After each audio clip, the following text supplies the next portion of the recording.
in U.S. Denver. Sleep deprived and heavily caffeinated. All right, let's do this then. This is the Jeff and Bill Show. I don't agree with that. They don't always agree, but hey, at least they have coffee. Coffee. And each other. I love you, man.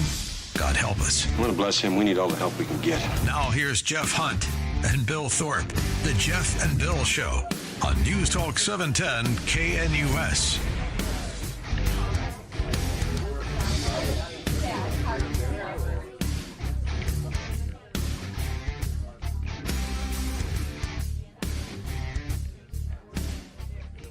Well, it's 8 a.m. in the Mile High City on this Wednesday, August 27th, 2025. Good morning, Denver, Colorado. You've tuned into the Jeff and Bill Show, News Talk 710 KNUS. I'm your co-host, Jeff Hunt, along with Bill Thorpe, bringing you the freshest insights, hottest takes from the right, left, and center. If you hear that background noise, well, it is a live remote broadcast. We do these every 2-3 months or so, partner with our friends at IHOP. Mike Boyle helped set it up for us. And we are out here at the IHOP off of Colorado Boulevard and I-25, just kind of on the northwest side of Colorado Boulevard as you get off of I-25. And friends are coming in. People are having a great time. Most importantly, they're enjoying some delicious food. IHOP providing a special breakfast for $7.10. You can get eggs, hash browns, your choice of bacon or sausage, all for just $7.10. You're not going to find a more affordable breakfast this morning than you will right here. We'll be serving that till 10 a.m. We've got a great lineup. Representative Stephen Woodrow said he's going to swing by. We're going to hopefully see him here and there in the 8 o'clock hour, and then during the 9 o'clock hour, Rose Puglisi, the House Minority Leader, the top Republican in the House, yesterday, fireworks on the floor of the House of Representatives. She's going to give us the latest. Plus, what came out of this special session. We'll be covering it all. But now it's time for News and Comment with Blake Olson. Blake Olson. Blake Olson, News and Comment. Hey, good Wednesday morning, 61 and cloudy in Denver. Expecting a high of 76 today. This portion of the news sponsored by Pastor Camp Heating and Air Conditioning at 303-777-1234 to learn more about special savings opportunities on Lennox equipment. Our top story, DJT, posting last hour, quote, George Soros and his wonderful radical left son should be charged with RICO because of their support of violent protests and much more. We're not going to allow these lunatics to rip apart America anymore. Soros and his group of psychopaths have caused great damage to our country. That includes his crazy West Coast friends. DJT concluded, be careful, we're watching you. Thank you for your attention to this matter. And you know what? That could apply to the commies here in Colorado. In Texas, Governor Abbott this morning. This is very simple. Hostile foreign adversaries like China, Russia, Iran, and North Korea, as well as foreign terrorist organizations like Trinidad and Tobago, must not be allowed to own land in Texas, period.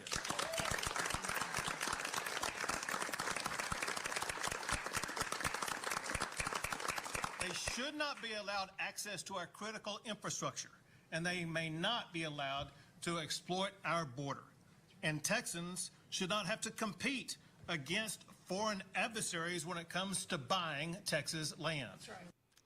And meanwhile, here in the Box State, here in beautiful Colorado, here's Governor Polis after he looked at his Instagram on Tuesday.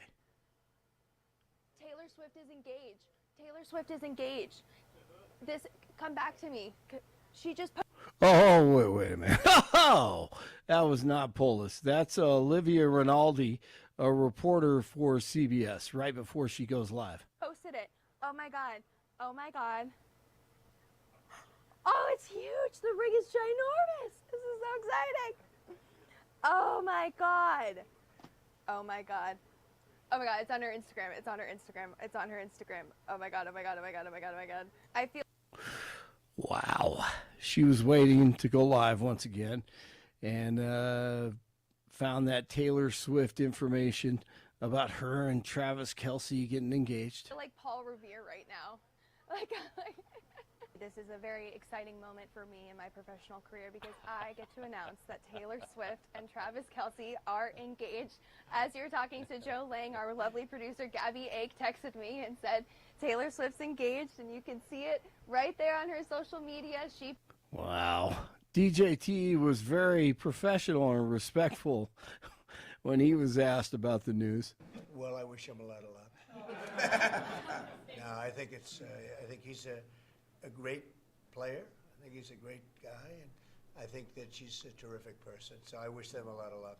Governor Polis congratulated the couple on their engagement Tuesday on social media and invited them to get married in Colorado. He also offered to officiate the wedding. Well, isn't that kind? Isn't that so sweet, Governor Polis? HHS Director, Secretary, that is, RFK Jr., says he'll announce by September what causes autism. RFK Jr. has previously vowed to address the growing rates of autism in the U.S., which he called an epidemic. FEMA is suspending over a dozen employees after they signed an open letter blasting the DJT administration's leadership. Roughly 180 current and former FEMA staffers warned that inexperience at the top could lead to a major disaster. See you later. They won't be at FEMA any longer. Goods imported into the U.S. from India are now subject to a 50% tariff. 47 has been insisting that India stop buying Russian oil while negotiations are underway to end the war in Ukraine. VPJD says that the U.S. is trying to make it more difficult for Russians to get rich from their oil economy. A California couple is accusing ChatGPT of helping their teenage son commit suicide. A lawsuit filed Tuesday against OpenAI claims the chatbot helped 16-year-old Adam Rain to explore suicide methods and write the first draft of his suicide note. Horrible. The 40-page lawsuit names OpenAI and its CEO, Sam Altman, as defendants.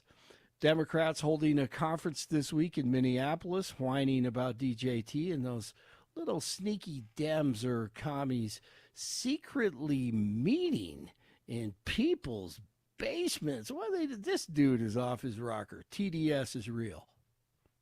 Last night, I attended an underground secret meeting with our neighbors, and about 60 of our neighbors had a secret meeting. I'm not exaggerating, secret.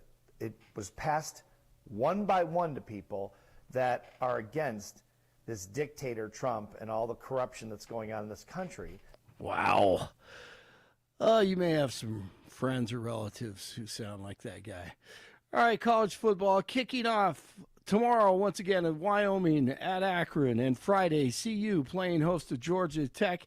Caden Salter will start at quarterback. Ralphie Six will not run. He'll be staying home on the ranch this season, retiring.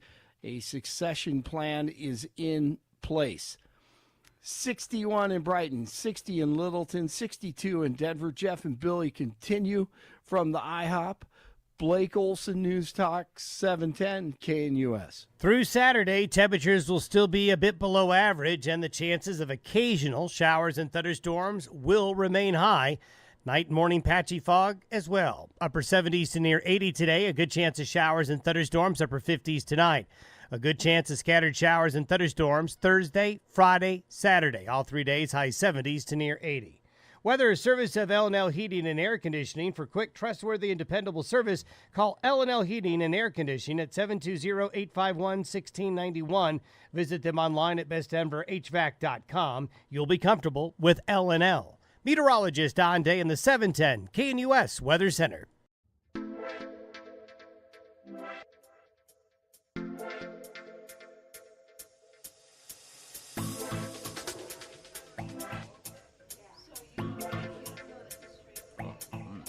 Welcome Back to the Jeff and Bill Show. We are broadcasting live from I-25 and Colorado Boulevard at the IHOP here. We like to do these in partnership with our friends at IHOP. Yes. I can't even see everybody. I know. We're all the way around the corner at this so point. nice. People having a great time. Lots of MAGA hats here, which I love to see. Such a wonderful, wonderful I love group to of people. surround Bill with MAGA hats. Oh, it's good. It's like my life. and Bill's working on his second thing of the avocado bacon Benedict, because the first one all into my lap. Yeah, it's good. This is really good. You recovered quite well, though, Mike. Here's the thing is, not the first time I've spilled my entire breakfast on me. So, not the first time. And the other part, if you notice, that when I did do it, and we always talk about it, Jeff, that when I do things, when things go wrong, I don't do it just a little bit, that it is spectacular. We're going to go That's the example. Yeah, I dumped most of the breakfast onto me, and then what very little was left went on the floor. So, yeah, this is good. And they helped me clean myself up. And, again, not the first time I've been standing in a bathroom wiping food off of myself. There are so many stories on that one. Not the first time this has happened. Did you meet Carolyn? Yes, Sierra. Yeah, she is. She just arrived. She and I just said hi a second ago. I'm going to go say hi to her here in a second again. Yeah, she's just around the corner. We can't see her from here, but the angle is kind of wrong. But yeah, Carolyn's here. This is what I love about Carolyn. Yeah. So we get this text message. She says, "Hey there, guys. I'm coming over to say hello. Yes. I've always wanted to do this. Kind of an introvert, breaking out of my shell here just a little bit. Bill, I've always wanted to shake your hand, and I always side with Bill. Sorry, Jeff. I'm So sweet. Carolyn. She's blind. She came. Yeah, she's blind. She's right over there, and it's fantastic. Wow. It's really, and not only to shake her hand, we got a hug in. I'm a hugger. Oh, that's great. So this is really cool. This is so neat. Come on out and join us. You still have a couple of hours to join us. We're going to be here until 10 o'clock. We are at I-25 and Colorado Boulevard. It is the IHOP that is just north of that intersection. Second stoplight right across the street from the Circle K. Circle K is on the east side. We're on the west side. We're right in the parking lot where the Runner's Roost is. Just down the street from the old movie theater used to be. You know where it is. I-25, Colorado Boulevard. The reason you want to come down here, not necessarily because we're broadcasting live, but because Mike Boyle has arranged the IHOP special for you this morning. You've got their big breakfast, the eggs, hash browns, any of the meat that you want, and the pancakes, all for $7.10. Made hot, made fresh, and just grab a cup of coffee, and that's it. It's the best breakfast value you're going to find in town today. Absolutely. Absolutely. And it's delicious. Yes. And it's not that processed greasy No. stuff. No. And it comes right off your shirt if you spill it on yourself, evidently, because I found that out too. Bill, I've got a. This is a total side tangent. Ooh. Yeah, we weren't even. Now planning. you have my So are you ready now for you have this? my attention. What are we talking I about got here? an email in my inbox from Mike Nelson. Do you remember Really? Mike Nelson? Oh, I know Mike Nelson. Yeah, the weather guy. The weather yeah. guy, right? I know Mike. Okay. Yeah. So the other day I asked Grok. Yeah. Who was the most popular person that's ever blocked me on X? Oh. And it was Mike Nelson. Oh wow! No way. How did you get a weatherman mad at you? What did you? That's normally something I would do. What did you do? I guess he's like really, really progressive. Huh.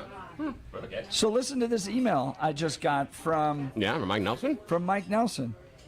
I track storms for a living. Lauren Boebert's one of them. That was great. She's a force. Here's the thing for me is she's a force of nature. That's what I take. I take that from that's what you do. That's what I'd go with that one. Yeah, there you go. Force of nature. Yeah, she's a force of nature.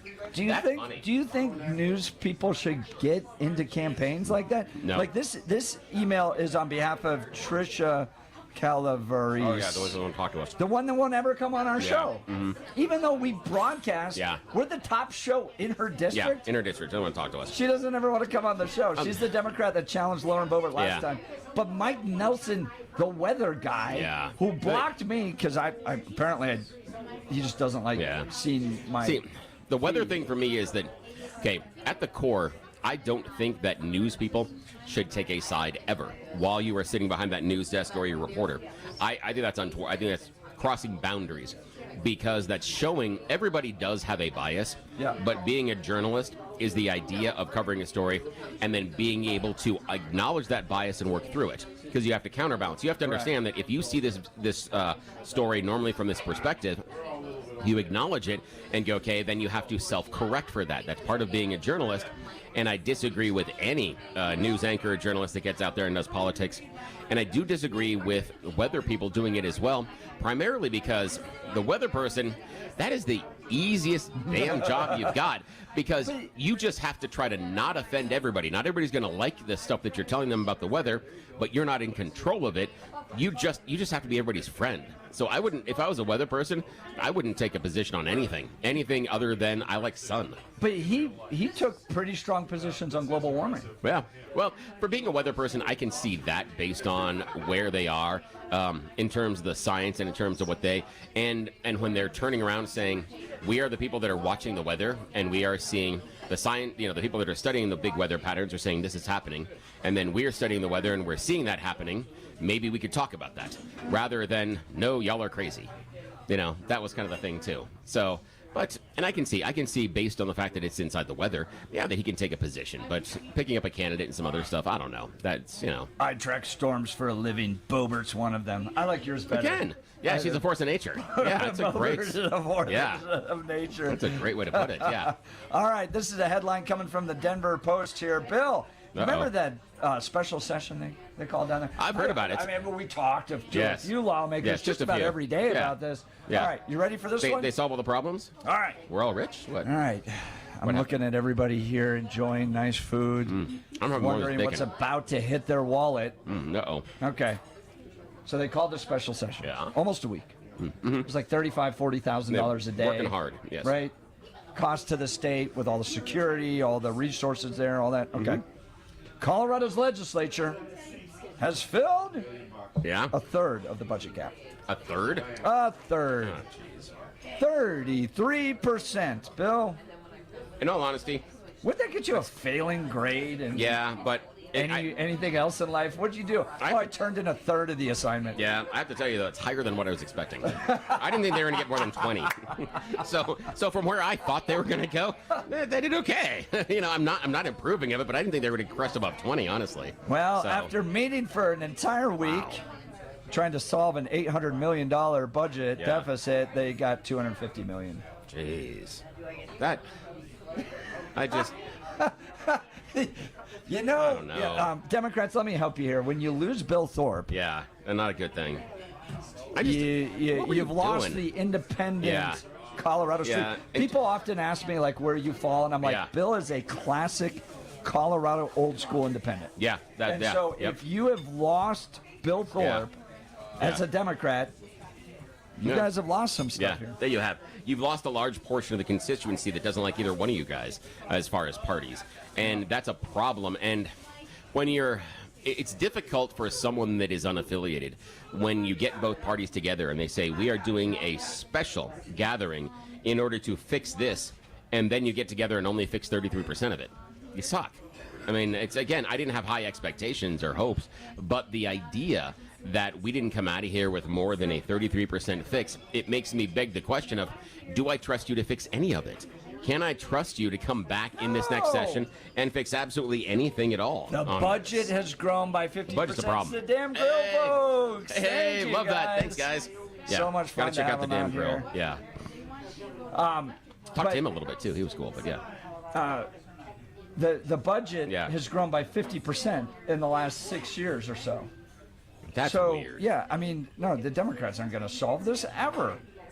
There's never going to be a dollar they want to give back to you. And to Ken DeGraff's point, who we had on the show yesterday, he wanted to add a tax to the penny you pick up to prove a point. You can't even pick up a penny off the ground without Democrats wanting to tax it. Yeah, well, I mean, you know, Polis did, you know, give us those Colorado cashback checks that he was so proud of. Granted, they weren't just Tabor checks and he rebranded them. But, you know, if it is politically expedient, they're happy to put their names on the Tabor checks. 100%, especially if it's election year. Yeah. Howdy, howdy. We got people continuing to come in. Okay, so now look at this. This is the best line of this entire article, Bill Thorpe. What? Because do you remember when we talked with Barb Kirkmeyer at the beginning of the special session? Yeah. And Barb pointed out there was no need for a special session. None at all. The governor has all the power Yes. to be able to walk in and go, this department cut here, this department cut here, this department cut here, and do it all himself and actually act like an executive. Yeah. Okay? Like he should. Here's the rest line of this article. Facing the rest of the red ink will fall to Governor Jared Polis, who plans to rebalance this year's budget in the coming days through a mix of cuts to state funding and a big dip into the rainy day fund. So he could have just done this. We could have saved everybody the time and the Yeah, effort. right. That's the part, is that he's ending up doing what he avoided doing at the beginning. I think he's a drama queen. I think he wanted to see the fight that took place on the House floor yesterday. The thing for me is I think he just didn't want responsibility. That's it. I think this was a way for him to avoid responsibility, because then he doesn't have to say I made the cuts. But where I believe that he has miscalculated is when you call the special session, those lawmakers are going to make the easiest cuts. They're going to leave the hardest ones for him. So he is going to get the majority of the blowback in theory, because he's the one that is going to be stuck making the difficult choices that the legislators didn't or couldn't. Yep. And so he's not going to actually get his cake and eat it too. He's just going to end up much like me, breakfast all over yourself at 7 o'clock in the morning. That's all that's going to happen.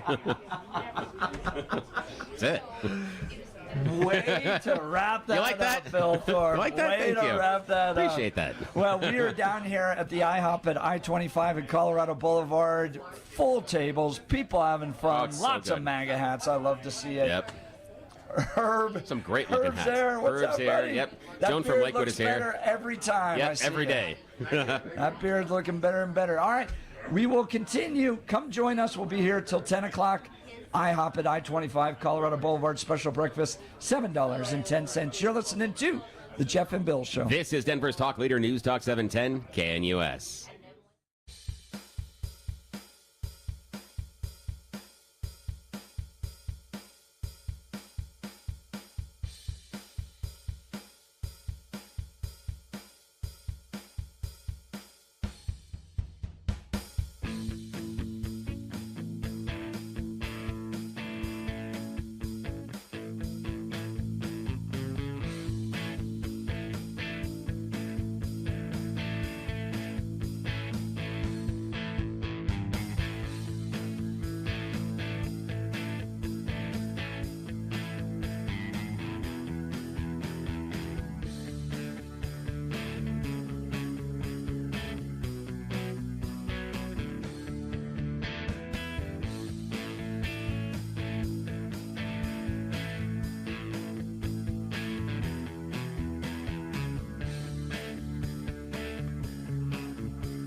Welcome back to the Jeff and Bill Show. We are live at the IHOP off of Colorado Boulevard and I-25. And every time we do these live broadcasts, I always put into the Who's My Lawmaker? Yes. The website and just pop up and just go, hey, we're going to be in your district. We'd love for you to swing by. Now, this is a right, left, center debate show, right? Yes. And we have a lot of Republicans that are willing to come on the show and discuss, because everybody knows my reputation. Yeah. I'm a Donald Trump MAGA supporting social conservative. Democrats sometimes come on, Yeah, not so sometimes much. don't.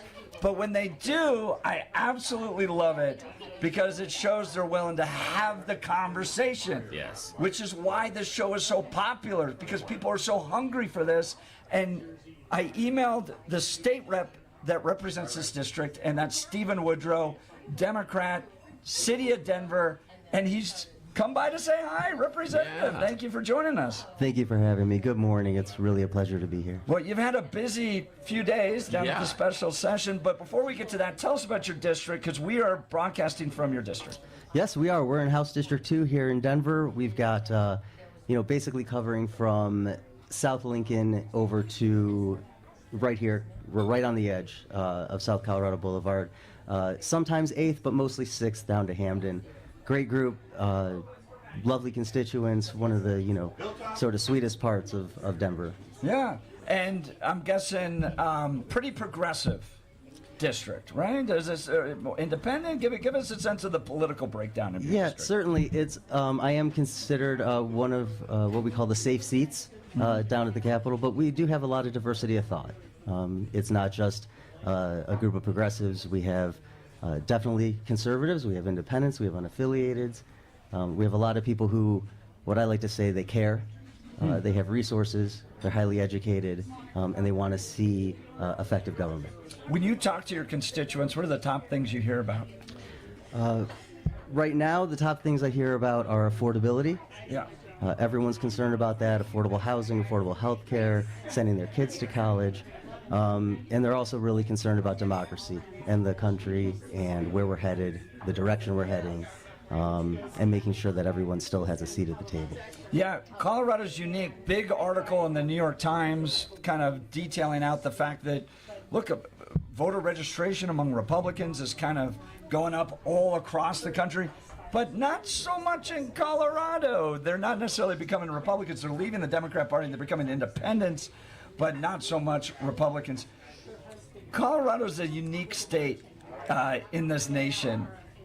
Let's talk a little bit about being a progressive state fighting Donald Trump and Donald Trump's agenda when the rest of the nation voted for him.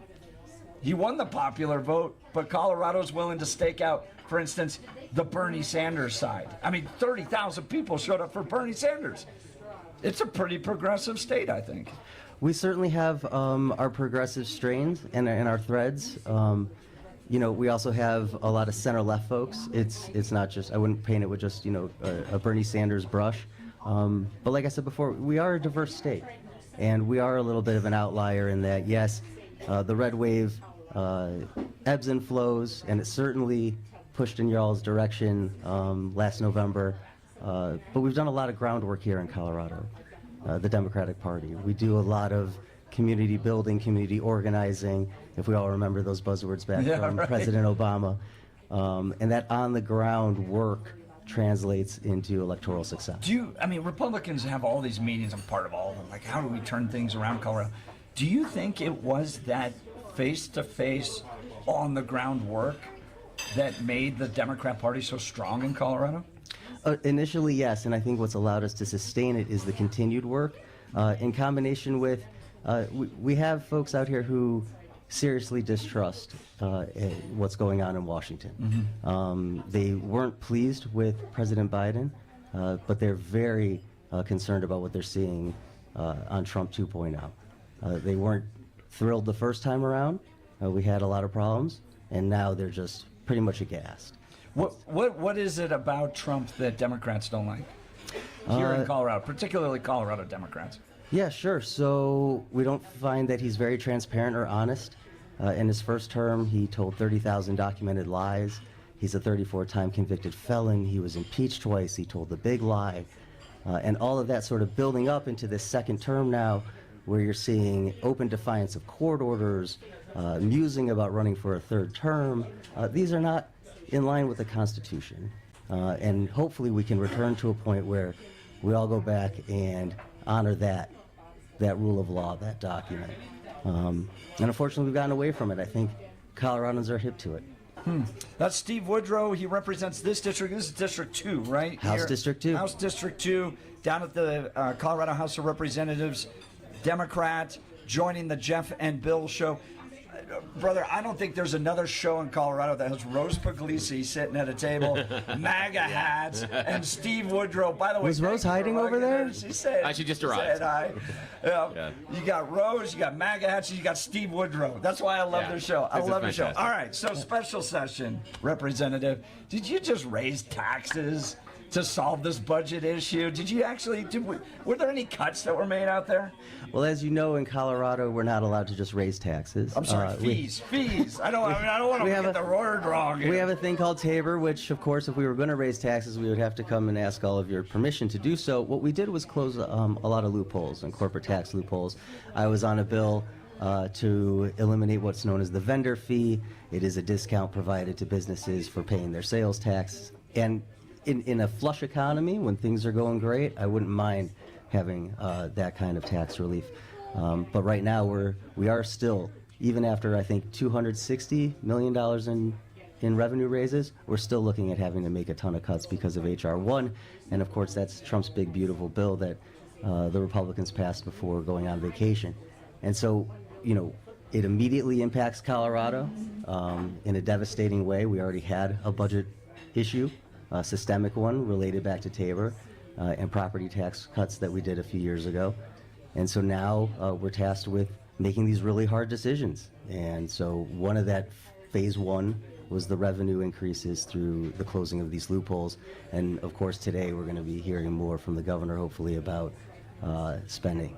But conservatives would say, the budget's grown 50% in the last decade here in Colorado. Is it really a tax issue? It's a spending issue. You guys seem to have all these special programs now. We're providing lunch or breakfast, for instance, to kids that go to Cherry Creek High School. Do we really need to be paying all of this money out, all of these projects out? And then shouldn't it be a spending issue? Yeah, so the idea that government has a spending problem, not a revenue problem, that goes back to Mitch McConnell. He said it, I believe, in 2013. We can Google that and check me on it. But that's basically a dozen years of listening to that. And it's here in Colorado, it's just not accurate. We are constrained by Tabor. And that means that our government grows by population plus inflation. And while that might sound intuitively sort of appealing on a level, we're going to restrict and restrain the size of government. Certainly, we don't want inefficient government. We don't want too much government largesse. But at the same time, we have to break it down and think, okay, it's tied to inflation. If our healthcare costs increase 5.7% from one year to the next, but inflation is, constrained at 3.2% because TVs and bicycles got cheaper and toasters got cheaper, well, that means that we're not going to be able to afford healthcare the next year. And so I know it sounds sort of intuitively appealing. Yeah, let's constrain government in this way. What it's actually resulted in is underfunding and underinvestment. And so when we spend on education and roads and bridges and hospitals and schools and teachers, we're actually investing in people, and we're investing in their day-to-day to improve their livelihoods and allow them more opportunity to do things like achieve the American dream. That's Representative Steve Woodrow. He represents this district. We're doing a live broadcast, District 2, Democrat. Very honored to have you on the Jeff and Bill show. Representative, poll came out recently that said, look, Coloradans, the biggest concerns are, one, they don't believe the government works for them. Two, everything's so expensive. Democrats are in control of everything, every statewide office. You have near supermajorities in the House and the Senate. Aren't the Democrats to blame for the problems that Coloradans are facing? That's an excellent question, and I think that's the whole debate about politics, is who's to blame? Yeah. That's what we're always trying to figure out. Who's to blame for this? I think we all agree that things aren't the way they should be. I think we all agree in the American dream. Let's talk about what we agree with for just a second. The idea that if you work hard and play by the rules, you ought to be able to do better than your parents did. And I think we've really gotten away from that. And we allow a lot of noise and all of this other stuff to clutter the way. And we ask, why aren't our kids testing as well as they used to? Why do we have more poverty than we used to? Why aren't we making progress on this? Why is crime up? And I think we disagree over the reasons. I would look at it as we underinvest. You get what you pay for. When we invest in our military, we have a world-class military. When we underinvest in our cities and our schools and our hospitals, we lose that world-class status. And so I think what we've actually done, even though government by the numbers it's grown, we haven't invested properly. And we get into this, I don't mean to disparage it or anything, but like a lack of nuanced debate about, is it too much spending? Is it too much taxes? As opposed to, are we investing in the things that we get a high ROI on? And that is affordable housing and schools and hospitals. When we invest in each other's health, when we invest in educating our children, that's when we do the best. And I think if we can try to focus on that, we'll be a lot better off than having these debates of, we're either taxed too much or taxed too little. You're not going to hear this from many Democrats. I think most of us are taxed too much. I think that there is a 0.1 of 0.1 of 0.1% at the top. We have 13 people now, in America who basically have over $100 billion. Right, $100 billion. And while some of us might say, well, I applaud them. At a certain point, wealth just begets wealth, and that is runaway wealth.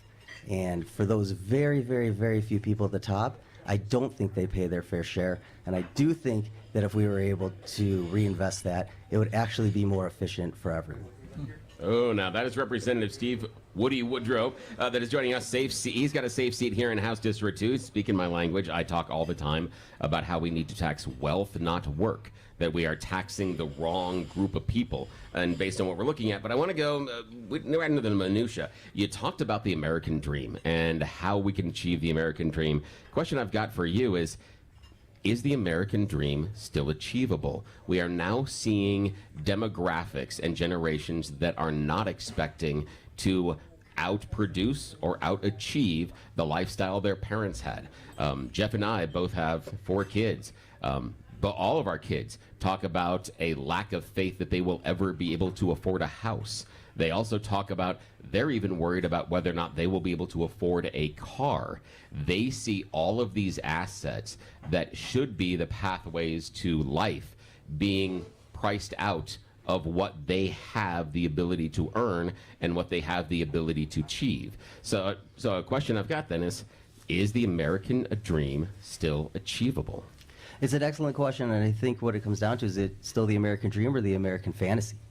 And, when we don't make the investments in our schools and our bridges and our transportation and our healthcare system, and we put all those costs, we push all those costs onto workers, we push all those costs onto families. It used to be that you could have a single breadwinner make enough money to send their kids to college. And now you need 2, 3, 4 incomes coming into the family to barely make ends meet. And that's because we've allowed a group at the very, very, very tippy top. Very tippy top. I'm talking about maybe 1,000 people in the country, right? To amass and aggregate most of the gains for themselves. And when we don't invest that money back in, we lose out on the ROI. We lose out on educated folks. We make them pay more for their health care. When you have to stay home and take care of a loved one because they're sick, you can't work. And we've caught ourselves in this sort of downward spiral. And so, yes, the American dream is becoming so much more difficult. And you talked about housing. My number one focus down at the Capitol, and I'm really fortunate to work with people like the minority leader on this, Rose Puglisi, on affordable housing. We have to have I'm a believer in supply and demand. We should be running a steady but constant slight oversupply of affordable housing. And instead what we do is we make it more difficult for development. A lot of that comes down to a battle of which level of government should be making the call.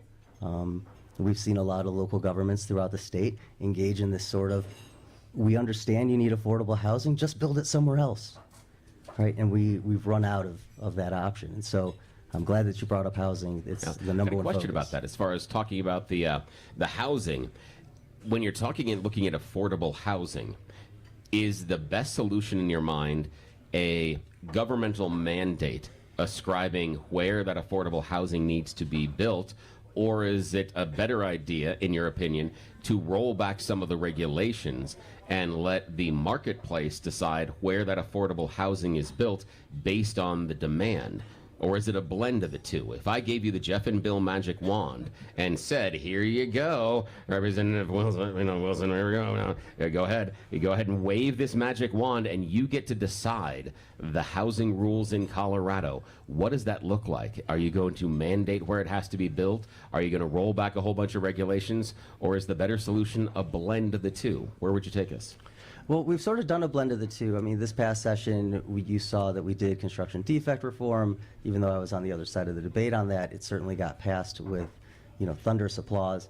And we have, you frame it as a government mandate where it needs to be built. Yeah. What it's more of what we did at the state was we told local governments that they couldn't say no any longer. So it wasn't saying, no, it's not saying you have to build it here. It's you can't say no to building it here. And so we're not forcing anyone to build anything. What we are saying is that private property owners have the ability to do with their property up to a certain amount, of density on that piece of land. That private property right is more important than a local government's ability to say, no, you can't build that here. Because what ends up happening inevitably is the local government hears from the local folks who are very, very, sort of jazzed up when one of these developments are proposed. They come, they yell, they say, "Not in our backyard," and it doesn't get built. And so what we need to do is sort of say, you know what, local governments, that's too much to put on you. To have these types of zoning decisions, to have locals come and harangue you over these individual developments, what if we just said that in this area, you had to allow a certain level of density on average? And then that way, when locals come and harangue you, you can point down to the state capitol, the Golden Dome, and you can say, Woodrow put this on us, and that's why we're having more housing and lower prices. And by the way, I would note, because of a temporary glut that we've had in Denver, we've actually seen rent prices stabilize for the first time in, I think, about 8 years. Yeah, I think though that we're also seeing over the first half of the year some of the highest rates of eviction that Denver has seen since pandemic and even pre-pandemic. And I think that's a problem as well. When we see rent prices falling, but you're also seeing large evictions, it means people can't afford it. So I worry about the use of the language of stabilization rather than the use of the language of unaffordability, because I think that what's happening is, obviously, if you had more renters and more people could get to it, then you could get that higher rent. And when that starts falling, that's a lack of demand. And when you have higher evictions, that's what I'm worried about. And like you talked about, the idea that we are ending up balancing the budget on the lower end of the economic spectrum rather than balancing some of the budget on the higher economic spectrum. This is where Jeff and I will diverge, or where Jeff will diverge from you and I, talking about where we need to lay that tax burden, because the tax burden, as we've seen the gains, are in that highest percentage. Those are the people that have been the winners, the guys you talk about, the top 0.5%, that group of people that have been the large winners, but we've allowed them to amass the money, and their wealth is out earning the economy. When they can earn 8% on an economy that's growing 3%, their wealth is out earning what we have the ability to save. And so, of course, they're going to consume assets. Of course, they're going to constrain the ability of someone to buy a house because they've got to buy houses. One of the things that maybe, if I was going to take the magic wand, and this is going to be really, really difficult to ever get through legislation, but one of the things that I would do is I would prevent commercial and corporate investment buying single-family homes. I would make that illegal. That at the core, because I think that prevents some of the constraint of the housing market. They can do large buildings, they can do housing, apartments, complexes, and condos. You're talking about like BlackRock. Yeah. What would your thoughts be on that?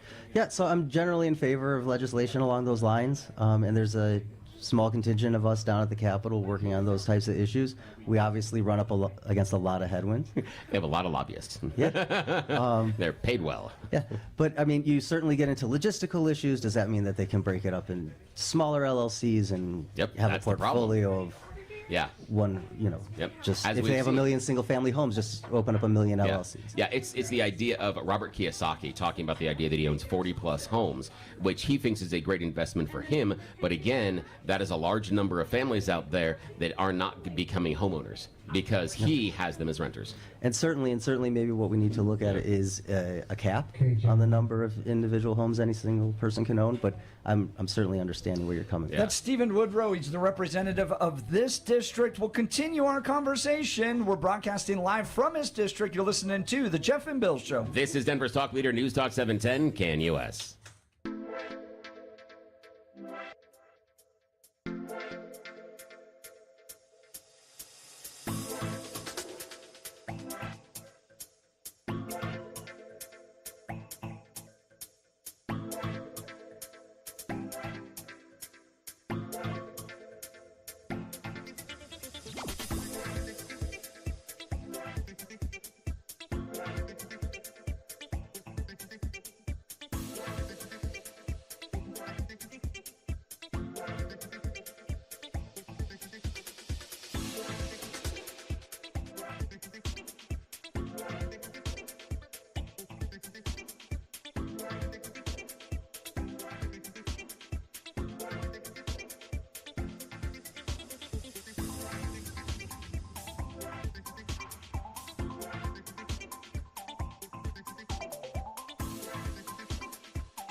Welcome back to the Jeff and Bill Show. What I love, Bill, about doing these live broadcasts is like we get to meet people like Jason, who has the funniest text messages into the line yes, he all does. the time. Yes, cracking Jason me up. always has great Jason's stuff. back there. Yes. I saw Francis over around the corner. He's an attorney. He calls in oftentimes to engage. Herb's here. It's we've fantastic. got Rose. We've got Jace. We've got Caroline's here. This is Stephen amazing. Woodrow. We got more food coming. Oh my Lord! Oh my goodness! Are you ready to eat? How much am I going to spoil myself this time? All set, thank you.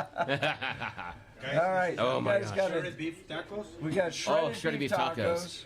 chicken biscuit sandwich. Chicken biscuit sandwich. Oh my goodness. Side of fruit. And the side of fruit. Oh, thank you. Oh my gosh. Now, Oh, that's fantastic. Thank you. I don't know if Stephen That is Woodrow knew this amazing. last time or one of the previous times we Yeah. did one of these broadcasts.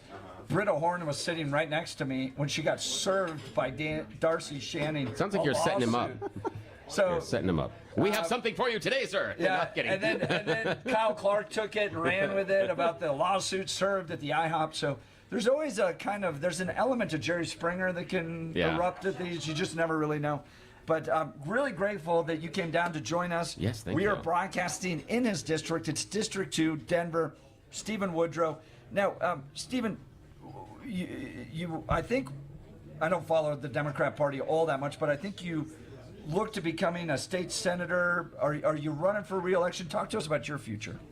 Yeah, so I appreciate the question. I ran in the vacancy that was created when Senator Hansen stepped down to go take a job with an electric co-op.